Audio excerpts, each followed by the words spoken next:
세계 경제신문인 월스트리트 저널이 선정한 금년도 10대 뉴스에 한국에 관한 것이 무려 4개나 있습니다.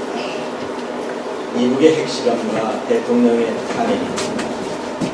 삼성전자가 무려 50억 달러의 손해를 보면서 갤럭시 노트 7을 폐기시킵니다. 세계 7인 한진해운이 파산된 것입니다. 아직 우리나라에서는 발표되지 않았습니다만 우리나라의 10대 뉴스라고 한다면 이 모든 것을 포함해서 최순실 씨 사건과 청문회 그리고 촛불 집회에 인공지능 알파고가 이세돌 부단과 바둑을 둔 것이 포함이 될 것입니다. 각 나라와 도시마다 나름대로 10대 뉴스가 있습니다. 가정이나 직장에서도 크고 작은 사건들이 있습니다. 그런데 역사 이래로 가장 큰 사건은 어떤 것입니까? 세계적인 전쟁과 테러나 재난이 아닙니다. 교육이나 먹고 사는 경제 문제가 아닙니다. 거룩하시고 영광스러운 하나님께서 육의 몸을 가지고 이 땅에 태어나신 사건입니다. 우리말로 예수님 오신 그 사건을 성탄이라고 하면서 이날을 사모하고 기뻐하고 있습니다. 그렇습니다. 성탄은 온 인류가 기뻐해야 될 사건이고 하나님이 죄인된 우리를 이처럼 사랑하시는 그 큰 사랑을 보여준 것입니다. 성탄은 예수님의 탄생을 말씀하기를 하나님이 세상을 이처럼 사랑하사 독생자를 주셨습니다. 이는 그를 믿는 자마다 멸망하지 않고 영생을 얻게 하여 하심이라 되었습니다. 이것이 성탄입니다. 하나님이 당신의 자녀들에게 선물 주실 때는 어떤 것과 바꿀 수 없는 가장 최고 최상의 것을 주십니다. 그 선물이 바로 예수 그리스도십니다. 하나님은 독생하신 예수님을 믿는 사람들을 가장 고백하고 존귀한 자로 여기십니다. 오늘 우리는 예수 큰 생을 기뻐하면서 예배하는 우리는 천하를 죽어도 바꿀 수 없는 값진 사람들인 것입니다. 인류 역사 전에도 없었고 후에도 없을 위대한 사건은 말씀이 육신이 돼서 죄인을 구원하기 위해서 이 땅에 오신 예수님의 성탄입니다. 예수님의 성탄을 통해서 우리는 어떤 것을 알 수가 있겠습니까? 하나님의 지극한 사랑을 알 수가 있습니다. 여러분, 성탄은 단순히 예수님 오신 것이 아니라 나를 이처럼 사랑하시는 하나님의 그 크신 사랑을 확증하는 것입니다. 요한일서 4장 9절 보면 하나님의 사랑이 우리에게 이렇게 나타난다 되었으니 하나님이 자기의 독생자를 세상에 보내시면 그로 말미암아 우리를 살리려 하심이라 하면서 바로 앞절에 하나님의 사랑이라고 강조하고 있습니다. 보이지 않는 하나님을 보려면 성탄하신 예수님을 믿으면 됩니다. 거울에 어떤 물건이 비치는 것은 거울 앞에 실체가 있기 때문에 그런 것입니다. 그림자가 있다는 것은 실체가 본체가 있다고 하는 것입니다. 하나님은 사랑이십니다. 사랑의 본체가 되시는 하나님께서 우리를 사랑하시되 말과 입으로 사랑하는 것이 아니라 그 사랑을 친히 보여주셨던 겁니다. 그 큰 사랑이 독생하신 예수님을 보내신 것입니다. 여러분, 우리는 살면서 사랑이라는 말을 참 많이 하고 있습니다. 그런데 사랑이 과연 어떤 것입니까? 자기의 것을 아낌없이 내주는 헌신적인 희생이 사랑입니다. 아낌이나 또는 억지나 인색함으로 내놓는 것은 절대로 사랑이 아닙니다. 사랑은 그 가치가 어떤 것이든지 기쁘게 희생하고 아낌없이 내주는 거룩한 행위가 있어야 될 것입니다. 그래서 사랑하는 사람에게 주는 것은 전혀 아깝지 않습니다. 사랑하는 사람에게 돈을 주고 선물과 음식을 주는 것은 전혀 아깝지 않습니다. 여러분, 부부가 사랑한다고 하면서 자기가 가진 것을 주기가 아깝고 정말 인색합니까? 아닙니다. 주면서도 기쁘고 주면서도 사랑스럽고 주면서 더 주고 싶은 것입니다. 바로 이것이 사랑입니다. 부모님이 희생하고 고생하면서 자녀들에게 모든 것을 내어주는 것도 바로 사랑 때문에 그렇습니다. 사랑이 없으면 어떤 것도 줄 수가 없습니다. 그래서 사랑은 남을 위하여 봉사하는 희생적인 행위가 있다고 하는 것입니다. 사랑은 자신을 희생하면서 하고 아낌없이 내주는 거룩한 삶입니다. 말로만 사랑한다고 하고 생각만 사랑을 하면 바로 행함이 없는 죽은 믿음과 사랑이 되는 것입니다.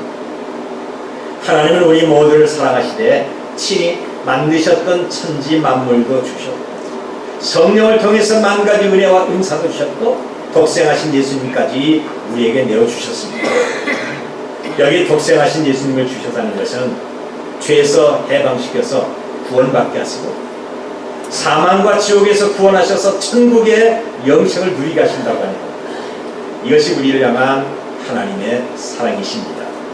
이렇게 하나님은 멸망과 저주와 영원한 형벌을 받을 인생들에게 독생자를 주셔서 구원하신 것이 하나님의 사랑의 최절정입니다. 성탄은 하나님이 우리에게 주신 최고의 선물이고 최고로 배우하신 사건입니다. 우리는 정말 고배롭고 존귀한 하나님의 자녀들이고 하나님의 멸류관입니다. 이것은 성탄을 통해서 이루어진 것입니다. 그래서 우리는 예수님의 탄생을 기뻐하고 즐거워해야 되는 것입니다. 그 다음에 성탄은 하나님의 언약이 성취된 그런 사건입니다. 언약이 성취. 메시아에 대하여 성탄이 성경에서 최초로 예언한 것이 창세기 3장 15절입니다. 내가 너로 여자와 원수가 되고 내 후손도 여자의 후손과 원수가 되게 하리니 여자의 후손은 내 머리를 상하게 할 것이요 너는 그의 발꿈치를 상하게 할 것이다. 여기 여자의 후손은 장차 구주로 오실 메시아 그리스도를 예언한 말씀이십니다. 모든 인류는 아담의 자손이며 남자를 통해서 출산하고 번식이 되는 것입니다. 그런데 아담의 범죄로 범죄가 모든 사람들에게 깊이 뿌리를 내렸습니다. 아무도 그 죄의 뿌리를 뽑을 수가 없는 것입니다. 사람이 뽑을 수 없는 죄의 뿌리가 바로 원죄입니다. 그래서 남자든 여자든 태어나면 그 생명의 죄의 뿌리가 심겨져 있는 겁니다. 그런데 이 죄의 뿌리는 우리가 선하게 산다고 없어지는 것도 아니고 인간의 어떤 노력과 고행과 종교를 통해서 제거되는 것도 아닙니다. 심판받을 우리의 원죄를 해결하기 위해서는 원죄가 전혀 없으신 동정녀 몸에서 예수님이 탄생하신 것입니다. 이 동정녀 탄생이 성경에서 예언한 여자의 후손입니다. 그러므로 예수님의 탄생은 어느 날 즉흥적으로 아니면 우연히 이루어진 것이 아니라 아담과 하와가 범죄한 이후 하나님이 계획하시고 때가 참에 독생자를 우리에게 보내신 것입니다. 갈라디아 4장 4절을 보니까 때가 참에 하나님이 그 아들을 보내사 여자에게서 나게 하시고 라고 있습니다. 율법과 선자들이 독생하신 메시아가 오신다고 예언한 그 말씀이 여기서 성취가 된 것입니다.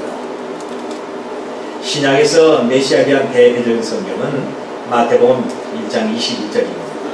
아들 낳으리니 이름을 예수라. 이는 그가 자기 백성을 그들의 죄에서 구원할 자이십니다.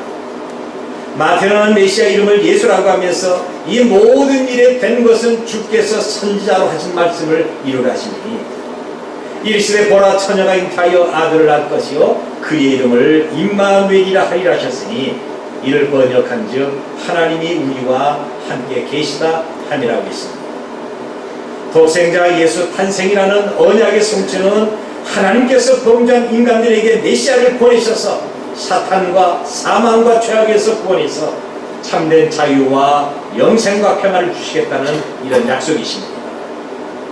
이렇게 독생자에 대한 언약의 성취를 가리켜 사도 요한은 말씀이 육신이 되어 우리 가운데 거하시되 우리가 그의 영광을 보니 아버지의 독생자의 영광이요 은혜와 진리가 충만하더라고 했습니다. 그렇습니다.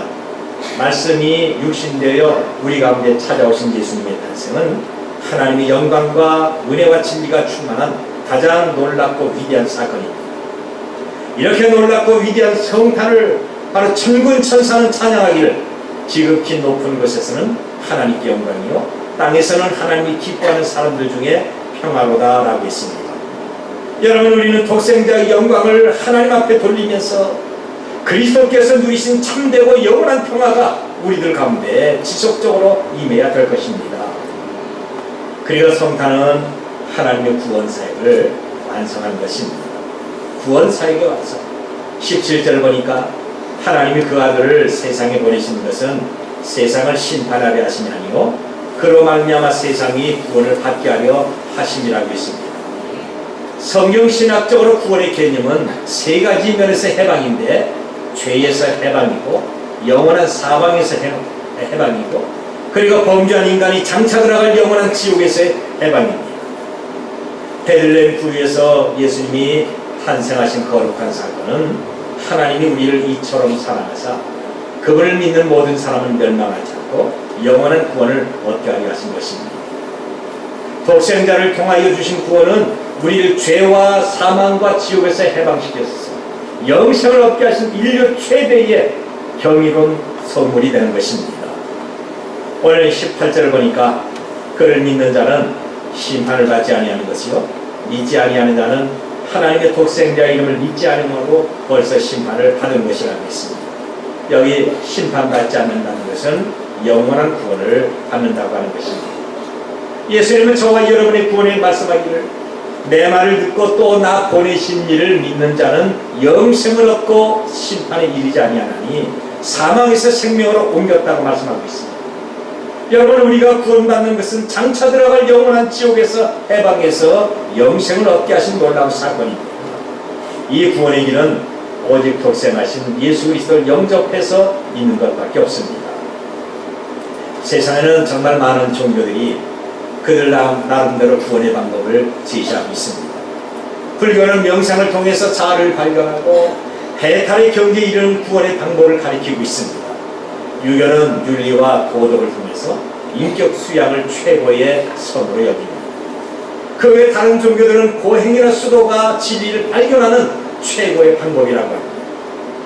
로마 천주교는 교황의 가르침과 인간의 노력이나 행함으로 구원받는다고 가르치고 있습니다. 그런데 성경은 말하기를 오직 독생하신 예수 그리스도를 믿음으로 말미암아 구원받는다고 강조하고 있습니다. 오늘 본문에도 하나님이 세상을 이처럼 사랑하사 독생자를 주셨으니 이는 그를 믿는 자마다 멸망하지 않고 영생을 얻게 하려 하심이라고 했습니다. 17절에서 하나님이 그 아들을 세상에 보낸 것은 세상을 심판을 하심이 아니요 그로 말미암아 세상 구원을 받게 하여 하심이라고 했습니다. 그리고 그 다음 절 18절을 보니까 그를 믿는 자는 심판을 받지 아니하는 것이라고 했습니다. 여기 각 절마다 그라고 하는 단어를 볼 수가 있습니다. 그를, 그를, 과연 성경에서 말하는 그가 누굽니까? 육신의 몸을 가지고 베들레헴 구유에서 탄생하신 독생자 예수 그리스도를 가르치고 있어요. 그래서 진정한 구원은 예수 그리스도를 통해서 얻을 수가 있고 세상의 어떤 다른 방법으로는 전혀 불가능할 것입니다. 그렇다면 왜 구원은 예수 그리스도를 통해서만 가능할까요? 왜 다른 종교에는 구원이 없을까요? 우리가 믿는 예수님만 하나님이 보내신 유일한 구세주가 되기 때문에 그런 것입니다. 하나님이 저와 여러분을 이처럼 사랑하사 죄 가운데 있는 사람을 구원하기 위해서 보내신 구세주가 오늘 우리가 믿고 예배하는 예수 그리스도이십니다. 오직 그분만이 구원의 모든 문제를 해결하고 있습니다. 그래서 그분이 오심을 기념하는 것이 바로 성탄절입니다. 여러분 한번 생각해 보십시오. 죄 가운데서 잉태하고 출산해서 타락한 세상을 살아가는 인간이 어찌 자기 자신의 선행과 노력으로 구원을 얻을 수가 있겠습니까? 아무도 자기 자신을 자기 스스로 구원할 수가 없습니다. 죄와 허물로 죽었던 우리를 살리신 하나님의 사랑은 육신을 입으시고 탄생하신 그리스도를 통해서만 이루어지게 됩니다. 그래서 예수님은 내가 곧 길이요 진리요 생명이니 나로 말미암지 않고는 아버지께로 올 자가 없다고 말씀하십니다. 사도들은 공의에서 신문당하면서 다른 이로서는 구원을 받을 수가 없나니 천하 사람 중에 구원받을 만한 다른 이름을 우리에게 주신 일이 없다고 선포를 했습니다. 여러분, 우리가 예수님 오심을 기뻐하고 성탄을 찬양하는 것은 그분이 우리와 함께 하시고 우리를 위해서 이루신 구원 때문에 그런 것입니다. 예수님의 탄생은 인류일의 가장 놀랍고 위대한 사건입니다. 하나님이 우리에게 예수님을 보내주신 것은 우리를 향하신 하나님의 가장 큰 사랑의 선물입니다. 성탄은 하나님의 사랑이 이렇게 보여진 것이며 하나님의 언약이 성취된 것이며 하나님의 구원을 실천하신 구원의 선물이 되는 것입니다. 예수님의 탄생은 우리에게 말할 수 없는 하나님의 사랑과 은혜를 받게 하는 풍성한 축복이 되십니다. 바로 예수님의 탄생은 범죄한 죄인들이 최고의 대우를 받는 축복이고 장차 벌받은 죄인들이 최고의 선을 받는 축복이고 멸망당할 죄인들이 최고의 사랑을 받아서 영생을 누리게 될 축복된 사건입니다. 이런 복을 주신 하나님 앞에 영광을 돌리면서 오늘도 예수님이 오심을 노래하고 즐거워하는 모든 성도들이 되시기를 바랍니다.